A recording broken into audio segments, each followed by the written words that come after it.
بسم اللہ الرحمن الرحیم رب اشرح لی صدری ویسر لی امری واحلل عقدۃ من لسانی یفقہوا قولی۔ آج انشاءاللہ واقعہ اختتام کو پہنچائیں گے۔ قرآن مجید کا قلب جس سورہ کو کہا گیا یعنی کہ سورہ یاسین، اس میں کون سا واقعہ ہے جب آپ کی خدمت میں عرض کر رہے ہیں۔ اور کل کا خلاصہ یہ تھا کہ ایک قوم ہے کہ جس پر ایک نہیں، دو نہیں، 3 رسول بھیجے گئے۔ قوم بت پرستی میں مبتلا ہے اور رسولوں نے قوم کو دعوت حق دی۔ قوم نے نہ صرف اس کو جھٹلایا بلکہ توہین کی دھمکیاں دیں۔ اور پھر اسی قوم میں سے ایک شخص تھا، نام اس کا حبیب بن نجار نام تھا، بڑھا ہی تھا، کارپینٹر۔ وہ ان رسولوں پر ایمان لے آیا، اس قوم سے بہت محبت کرتا تھا، لیکن قوم سے بہت نالا بھی تھا کہ کیوں حق کی بات نہیں مانتے۔ اتنا نالا تھا کہ وہ آئسولیشن میں وہ الگ سے رہ رہا تھا، قوم والوں کو چھوڑ کر اس نے الگ اپنا ایک بستی بنا لی تھی۔ اس سے جب پتہ چلا کہ رسول آئے ہیں، وہ ان رسولوں پر ایمان لے آئے۔ سب سورہ یاسین میں موجود۔ اور نہ صرف یہ کہ اس نے یہ فیصلہ کیا کہ وہ رسولوں پر ایمان لایا، بلکہ اس نے یہ فیصلہ بھی کیا کہ میں اپنی اس قوم کے لوگوں کو بھی دعوت حق دوں گا۔ حالانکہ جانتا تھا کہ قوم کے ان لوگوں کو اپنے بادشاہوں کی بڑی زبردست حمایت حاصل ہے۔ تو بہرحال ایک روز اس نے کھلے عام تمام تر جو بادشاہ ہیں اور قوم کے تمام تر لوگ ہیں ان کے بیانیے کو چیلنج کرنے کا فیصلہ کیا اور بادشاہ کا پیغام پہنچایا۔ کیا کہا؟ سورہ یاسین کی آیات کا ترجمہ ہے کہ اس میں اس انداز سے بیان کیا گیا کہ اور شہر کے پرلے علاقے سے، آیات کا ترجمہ، شہر کے پرلے علاقے سے ایک شخص دوڑتا ہوا آیا۔ اس نے کہا یعنی اپنی قوم والوں سے، اے میری قوم کے لوگوں، ان رسولوں کا کہنا مان لو۔ یہ قوم کے بادشاہوں کو اللہ کا پیغام پہنچا رہا ہے، اللہ کے رسولوں کا پیغام پہنچا رہا ہے۔ شہر کے پرلے علاقے سے ایک شخص آیا، اس نے کہا ہے میری قوم کے لوگوں، ان رسولوں کا کہنا مان لو، ان لوگوں کا کہنا مان لو جو تم سے کوئی اجرت نہیں مانگ رہے اور وہ صحیح راستے پر ہیں، اور بھلا میں اس ذات کی عبادت کیوں نہ کروں جس نے مجھے پیدا کیا اور اسی کی طرف تم سب کو واپس بھیجا جائے گا۔ اور پھر 23ویں پارے کی پہلی آیت جو کہ آپ سب نے سنی ہوئی ہے، کیا میں اس کے علاوہ دوسرے خدا اختیار کر لوں جبکہ وہ مجھے نقصان پہنچانا چاہے تو ان کی سفارش مجھے کوئی فائدہ بھی نہیں پہنچا سکتی۔ ان پجاریوں نے، بت پرستوں نے حبیب نجار کی یہ تقریر سنی، بظاہر بڑے صبر سے سنی، بظاہر بڑے اطمینان سے سنی۔ تقریر کے دوران چہروں کے رنگ بدلتے رہے لیکن کسی نے اپنے تاثرات کا باقاعدہ اظہار نہیں کیا۔ تقریر کے دوران کچھ بولا نہیں۔ ہاں، بڑے بڑے بادشاہ، بڑے بڑے سردار تقریر کے دوران سوچ ضرور رہے ہوں گے کہ یہ کیا معاملہ ہو رہا ہے۔ اس شخص کی آج اتنی جرأت ہو گئی ہے کہ یہ پوری قوم کے لوگ ایک طرف اور یہ باہر والوں کے کہنے پر، جو کہ رسول آئے تھے، ہم میں سے بھی جو نہیں ہیں، ان کے کہنے پر آج ہمارے باپ داداؤں کو برا کہہ رہا ہے، ہمارے مذہب کو برا کہہ رہا ہے، ہمارے دین کو برا کہہ رہا ہے، ہم جس کی پرستش کرتے ہیں انہیں برا کہہ رہا ہے، اور کہہ رہا ہے کہ ان کی عبادت چھوڑ دو، اس کی عبادت کرو۔ کہہ رہا ہے مجھے صرف وہ فائدہ پہنچا سکتا ہے، اور کہہ رہا ہے کہ اگر میرا اللہ یہ ارادہ کر لے کہ نقصان پہنچانا ہے تو پھر یہ خدا مجھے کچھ نہیں فائدہ پہنچا سکتے ہیں، نقصان پہنچا سکتے ہیں، ہر فائدہ ہر نقصان اس کی طرف سے ہے۔ بہرحال قوم والوں نے تقریر تو سن لی، لیکن جو ہی حبیب نجار نے اپنی بات مکمل کی، ان میں سے ایک بولا، دیکھو حبیب، ہم نے تمہاری بات بہت صبر و تحمل سے سن لی، لیکن اب جو آگے ہونا ہے اس کا فیصلہ تم نے نہیں کرنا، اس کا فیصلہ ہم نے کرنا ہے، اس کا فیصلہ اس قوم کے لوگوں نے کرنا ہے۔ اب اپنی قوم کے لوگوں کو بھی اشتعال دلا رہے ہیں، اس کا فیصلہ اس قوم کے لوگوں نے کرنا ہے جن کے معبودوں کو تم نے جھوٹا قرار دے دیا ہے، جن کے معبودوں کو تم نے پتھر کا قرار دے دیا ہے۔ اب تم جانو اور یہ قوم جانے، قوم کے اشتعال دلانا، دیکھو تمہارے معبود کو برا کہہ رہا ہے، دیکھو باہر والوں کے کہنے پر تمہارے خداؤں کو برا کہہ رہا ہے۔ بس یہ کہنا تھا، اللہ اکبر، بہت روایت میں بہت سخت انداز لکھا ہے کہ کس طریقے سے قوم نے اس پر رد عمل ظاہر کیا۔ بس یہ کہنا تھا کہ قوم کے لوگ جو پہلے ہی آگ بگولا ہو رہے تھے، ایک مرتبہ قوم کے لوگوں میں سے بہت سارے لوگ بڑھے اور حبیب نجار پر یکبارگی سے حملہ کر دیا۔ روایات میں آتا ہے کہ جس کے ہاتھ جو چیز لگی وہ اسی کو لے کر حبیب نجار پر چڑھ دوڑا۔ کسی کے ہاتھ میں تلوار تھی، کسی کے ہاتھ میں تیر تھا، کچھ کے ہاتھوں میں پتھر تھے، انہوں نے پتھر اٹھا کر حبیب نجار کی طرف پتھر پھینکے۔ ہر آدمی اس کام میں بڑھ چڑھ کر حصہ لینے کے لیے ایک دوسرے سے بازی لے جا رہا تھا۔ اب سوچئے، اب اگین میں بار بار ایک بات کہتا ہوں کہ اگر ہم کوئی بھی مثال دے رہے ہوں تو اس کا مطلب یہ نہیں ہے کہ کوئی کمپیریزن ہے، کمپیریزن ہو ہی نہیں سکتا ہے ان معاملات کا ہمارے دنیا میں معاملات سے، ہو ہی نہیں سکتا، اسے سمجھنے کے لیے ایک بات۔ لیکن آپ سوچئے کہیں سڑک پر کہیں کوئی معاملہ ہو رہا ہو، کہیں کوئی لڑائی ہو رہی ہو، تو ایک طرف ایک آدمی اور سامنے 5 آدمی ہوں، 5 آدمی مل کر ایک آدمی کے خلاف کچھ کر رہے ہوں، تو ویسے ہی ہم کہتے ہیں یار بڑا مظلوم ہے، 5 لوگ ایک طرف، آپ سوچئے 10 لوگ ایک طرف، اور اکیلا ایک آدمی ہو. آپ سوچئے 20 لوگوں، پھر سوچئے 100 لوگوں، پھر سوچئے 1000 لوگوں، سوچئے قوم کے لوگ ایک طرف اور دوسری طرف ایک آدمی ہو، ایک شخص ہو. تو یہاں ہر آدمی اس کام میں بڑھ چڑھ کر حصہ لینے کے لیے ایک دوسرے سے بازی لے کر جا رہا ہے. ان کے جسم کو ٹکڑے ٹکڑے ٹکڑے ٹکڑے کرنے کے باوجود وہ لوگ جن کے پاس کوئی ہتھیار نہیں تھا، انہوں نے حبیب نجار کی لاش کو پیروں تلے روندنا شروع کر دیا. یہاں تک آیا کہ آپ کی آتے پیٹ سے باہر نکل گئے. میں نے ایک کتاب میں پڑھا کہ ایک معروف قول یہ ہے کہ لوگوں نے، شقی القلبی کا یہ عالم تھا کہ لوگوں نے دانتوں سے کاٹ کاٹ کر شہید کر دیا، دانتوں سے کاٹ کاٹ کر شہید کر دیا. اللہ اکبر. یہ وہ اذیتناک انجام تھا جو ایک مشرک قوم کے انتقام کا نتیجہ تھا. تو اب یہ تو تھا حبیب نجار کا اختتام. بظاہر تو اس کے ساتھ یہ ہوا، لوگوں نے مار دیا اور اس انداز سے مارا.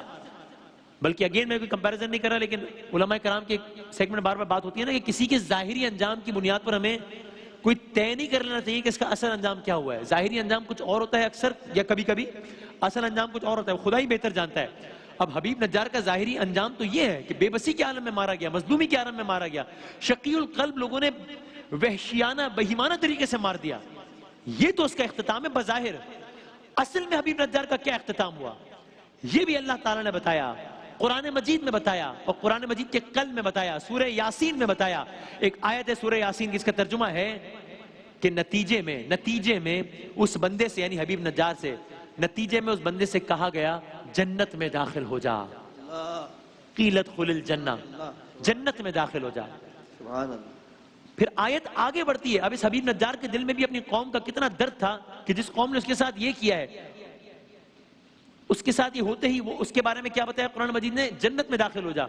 آگے ایک آیت کا ترجمہ ہے کہ اس نے کہنے لگا، حبیب نجار کہنے لگا، کاش میری قوم کو بھی میری خبر ہو، پروردگار نے مجھے بخش دیا ہے اور مجھے باعزت لوگوں میں قرار دے دیا ہے. اب اس کی سند کے بارے میں تو دور آئے نہیں ہے نا قرآن مجید میں، سورہ یاسین میں. تو حبیب نجار کا دراصل انجام وہ نہیں تھا جو بستی والوں نے کیا، انجام وہ تھا تو اللہ تعالیٰ نے قرآن مجید میں بتایا جنت میں داخل ہو جا. اور اب ان بستی والوں کا کیا انجام ہوا یہ بھی قرآن مجید نے بتایا، یہ بھی سورہ یاسین میں بتایا کہ حبیب نجار کا انجام یہ. حبیب نجار کا بظاہر انجام تشدد، اصل انجام جنت. بستی والوں کا بظاہر انجام کامیابی، اصل انجام سنیے. ایک آیت کا ترجمہ ہے، اور اس شخص کے بعد، یعنی حبیب نجار کے ساتھ جو کچھ ہوا اس کے بعد، اس شخص کے بعد ہم نے اس قوم پر آسمان سے کوئی لشکر نہیں اتارا اور نہ ہمیں اتارنے کی ضرورت تھی. اللہ اکبر. یعنی جب انہوں نے ہمارے رسول کی تکذیب کی اور ہمارے نیک بندوں کو شہید کیا تو ان لوگوں سے انتقام لینے کے لیے ہمیں آسمان سے کوئی لشکر اتارنے کی ضرورت نہیں پڑی. تو پھر کیا ہوا؟ آیت کا ترجمہ ہے وہ تو بس ایک ہی چنگھاڑ تھی، ایک ہولناک چیخ تھی جس سے وہ ایک دم بجھ کر رہ گئے. ان کانت الا صیحۃ واحدہ، ایک چیخ اور بس، اور بس. اللہ اکبر. میں ابھی اگین یہی کورونا کے تناظر میں کچھ روز پہلے مجھ سے ایک دوست کہہ رہے تھے کہ دیکھیے کیسا عالم ہے کہ آسمان سے کوئی آگ نہیں آئی، کوئی عذاب نہیں آیا، کوئی لشکر نہیں آیا، کچھ بھی نہیں ہوا، نظر بھی نہیں آ رہا کہ کیا ہو رہا ہے، اور دنیا بند پڑی ہے. تو میں صرف ایک لمحے کو سوچ رہا تھا، اگین کوئی کمپیریزن نہیں، کہ مجھے تو باخدا میرے ذہن میں یہ آیا تھا سورہ یاسین کی، کہ فرمایا کہ ہم نے ان قوم کو عذاب دینے کے لیے مفہوم آسمان سے کوئی لشکر نہیں بھیجا، اور ہمیں لشکر بھیجنے کی ضرورت بھی نہیں ہے. آج کل کے دور میں بھی ہے نا، کوئی کون سی بجلی ہے، کون سی آگ ہے، کون سی آسمان ہے، کچھ بھی نہیں، کون سا زلزلہ ہے، کچھ بھی نہیں ہے. نظر نہیں آ رہا کہ کس چیز کی وجہ سے نقصان پہنچ رہا ہے. آج میں نے اپنے خانوادے میں ایک نقصان اٹھایا، اللہ تعالیٰ آپ سب کو محفوظ رکھے، لیکن ہم سب دیکھ رہے ہیں کہ اپنے سامنے کیا ہو رہا ہے، موت ناچتی نظر آ رہی ہے، اور پتہ نہیں چل رہا اس دور میں کہ بھائی ہے کیا. دکھا تو دو کہ اچھا وہ جس کو ہم کہتے ہیں کورونا وہ ہے کیا، نظر تو آ جائے، نہیں پتہ چل رہا. تو اس وقت میرے ذہن میں آیا تھا کہ ہم نے اس قوم کو برباد کرنے کے لیے آسمان سے کوئی لشکر نہیں بھیجا، اور ہمیں لشکر بھیجنے کی ضرورت بھی نہیں ہے. وہ تو بس ایک چیخ تھی اور سب ختم. ان کانت الا صیحۃ واحدہ، بس ایک چیخ، سب ختم. وہ غرور، وہ طاقت، وہ بت پرستی، وہ رعونت، وہ شرارت، وہ تکذیب، وہ بد تہذیبی، وہ گھمنڈ، بس ایک چیخ، اللہ اکبر.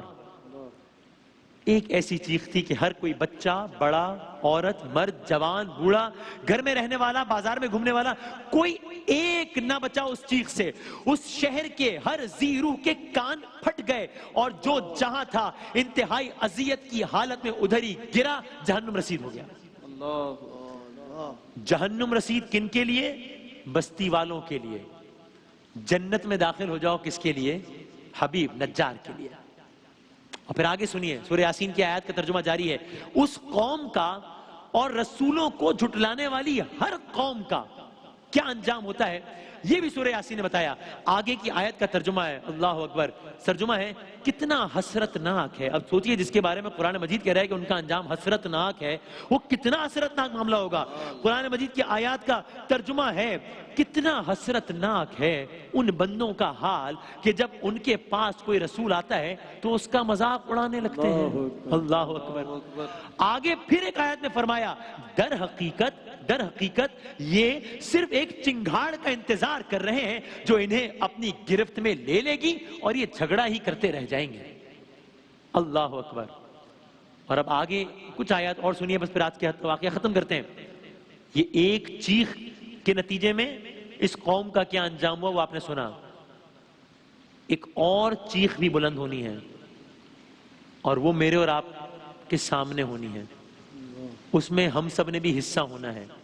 پھر اللہ تعالیٰ ہمارا شمار اللہ کرے ان دنوں یا اس دن سلامتی والے لوگوں میں کرے. ایک یہ چیخ تھی. اور اب آگے سورہ یاسین کی آیت کا ترجمہ سنیے. صرف ایک زور کی آواز کا آنا ہوگا، قیامت صرف ایک زور کی آواز کا آنا ہوگا اور سب کے سب ہمارے روبرو ہو جائیں گے. وہ بھی ایک چیخ بلند ہوگی اور سب کے سب اللہ کے ہم نے بیان بھی کیا تھا کس انداز سے سب قبر سے نکل کے چل رہے ہوں گے روز محشر. اور پھر اس کے بعد سورہ یاسین کی وہ مشہور و معروف آیات ہیں بس آخری، کہ جس روز ایک چیخ کا آنا بلند ہوگا اور سب کے سب لوگ ہمارے سامنے روبرو حاضر ہو جائیں گے. اس روز نیک انجام والوں کا کیا ہوگا اور برے انجام والوں کا کیا ہوگا. پہلے نیک انجام والوں کے لیے مشہور و معروف آیت ہے سلام قولا من رب الرحیم. ان کے حق میں ان کے مہربان پروردگار کا قول صرف سلامتی ہوگا. سلام قولا من رب الرحیم. اور برے انجام والوں کے لیے کیا ہوگا؟ وامتازوا اليوم ایھا المجرمون. اے مجرموں، برے انجام والوں کیا ہوگا؟ وامتازوا اليوم ایھا المجرمون. اے مجرموں تم ذرا ان سے الگ ہو جاؤ. مجرموں کو الگ کر دیا جائے گا، سلامتی والوں کو الگ کر دیا جائے گا. اللہ تعالیٰ ہم سب کا شمار اس دن سلامتی والوں میں کریں انشاءاللہ، نیک لوگوں میں کریں انشاءاللہ. اور بس جاتے جاتے یہ ایک نکتہ ذہن میں آیا کہ یہ حبیب نجار کے ساتھ قوم والوں نے جو کیا اس کے نتیجے میں حبیب نجار کو کیا صلہ ملا. حالانکہ ان کے بارے میں یہ نہیں کہا گیا کہ رسول تھے، وہ تو رسول اور نبی اور انبیاء وہ تو ایک معاملہ ہی الگ ہے. یہ تو ایک اللہ کا بہت نیک انسان تھا جس نے حق کی آواز بلند کی، حبیب نجار. اس کے ساتھ جب یہ ہوا تو قرآن مجید نے فرما دیا کہ جنت میں داخل ہو گیا. اور اس کے ساتھ جب بستی والوں نے برا کیا تو قرآن مجید نے بتا دیا کہ ہم نے اس کے ساتھ کیا کیا. اب آپ نے حبیب نجار کے بارے میں سنا نا کہ کس طریقے سے مارا گیا. کوئی تیر مارتا تھا، کوئی پتھر مارتا تھا. تو اب ذرا سوچئے 10 محرم ہو، 61 ہجری ہو، نواسہ رسول ہو، جگر گوشہ بطول ہو اور عالم یہ ہو کہ کوئی تیر مارتا ہو، کوئی پتھر مارتا ہو، جس کے ہاتھ جو ہے وہ کرے. تو اس کے بعد جب حبیب نجار کو مارنے والوں کا اتنا برا انجام ہوا ہے تو پھر اس وقت لشکر یزید میں جو تھا اس کا انجام کیا ہوگا یہ انسان تصور بھی نہیں کر سکتا.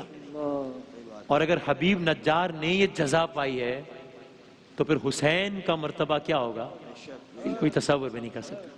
ایک وقفے کے بعد دوبارہ حاضر ہوتے ہیں انشاءاللہ. یہی ماہ کرم، یہی ماہ